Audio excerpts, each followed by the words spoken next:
Nagsagawa na po ng huling pagtitipo ng mga cardinal elector para simulan ang Papal Conclave o yung pagpili po ng bagong Santo Papa na sisimulan ngayong araw.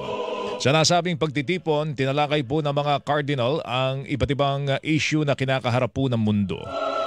Nakatulong din ang pagtitipon para pagbasihan kung sino po ang posibleng susunod na Santo Papa, kaya din ang tsansa na mas makilala ng mga cardinal elector ang isa't isa.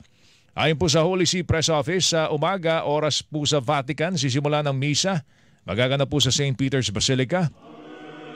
Mamayang pasado alas 9 ng gabi, oras po sa Pilipinas, magtutungo po sa Apostolic Palace ang mga cardinal mula sa Casa Santa Marta para sa pagpasok naman sa conclave sa Sistine Chapel.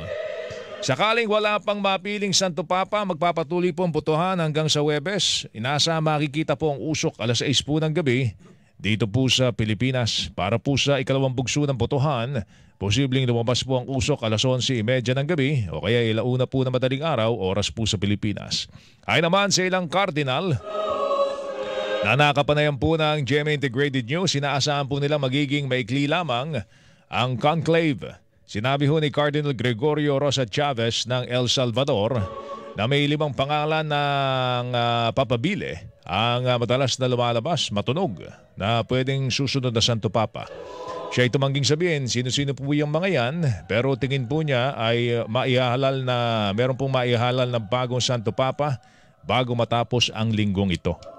3 sa mga cardinal elector ay mga Pilipino, kabilang po si Cardinal Luis Antonio Tagle, Cardinal Jose Advincula at Cardinal Pablo Virgilio David.